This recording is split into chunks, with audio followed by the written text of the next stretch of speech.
Hi everybody, this is Alchemist 2 and I'm back again with another book review.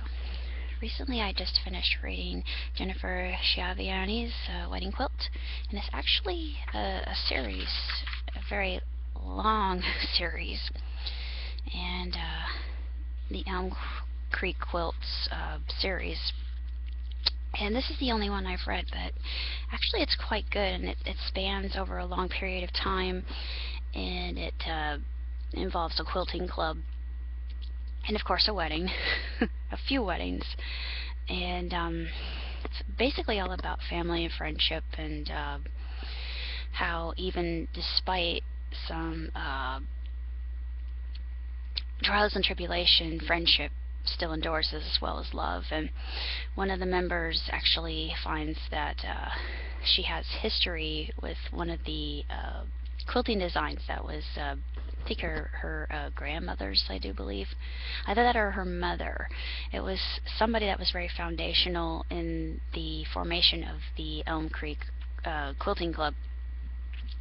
And it's really quite a delightful novel. It's very short, unfortunately, but it's just very lighthearted and a wonderful read if you're into this sort of thing. I'm usually not the type of person that would pick up a book with this label, because I really don't really read chick books very much, unless it's something informational, like what your shoes say about you, or a female brain, which I'm actually going to do a review of fairly soon. I've just read it, and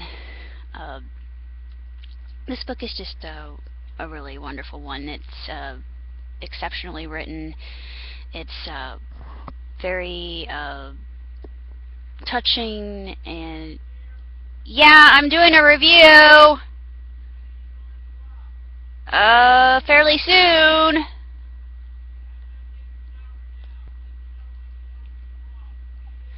I'm going now, actually. Okay. Sorry, it's my dad. Anywho, I highly recommend this book for everybody who is into romance and that sort of thing. I do like romance, don't get me wrong. It's just that, it's normally a thing I don't read, or write for that matter. But despite that, I think it's very vividly detailed, and it has the moral of the story is like the pieces of a quilt.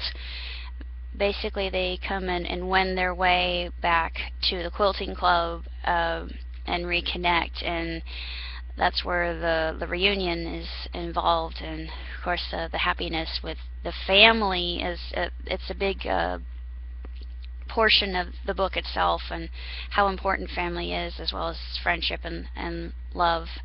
And all these three elements combined together are more important than anything else in this world, according to the author. And well, I agree with that. Of course, faith is another thing, and it kind of hints on faith, I think, because some things happen in the book that kind of shake up the group just a little bit, with some characters that are less than reputable or kind, concerning the quilts, especially if you read it and you think, that jerk, why did he do that? And they had to call the police about it. And yeah, it's kind of a sad thing. It kind of makes you think, why would someone do that to something so valuable? I mean, to somebody else it might not seem valuable, but to the person who created it and to whom it belonged, and the design that was put into it, the loving care, the meticulous nature of the quilt itself. Some people just don't understand that. It's just like with any other piece of artwork.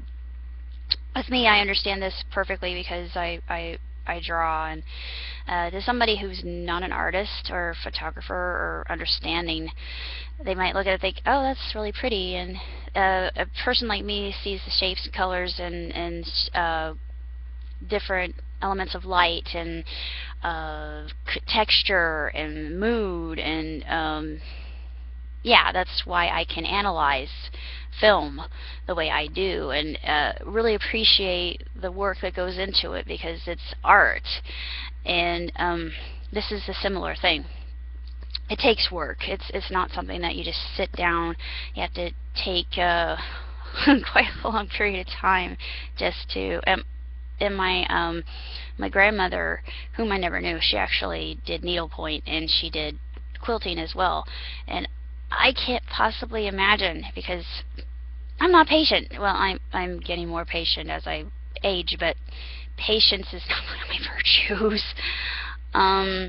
But that was another part of this as well. Patience is a big part of this book, and it's really sensational if you have a chance to pick it up. But I highly recommend it. It's beautiful.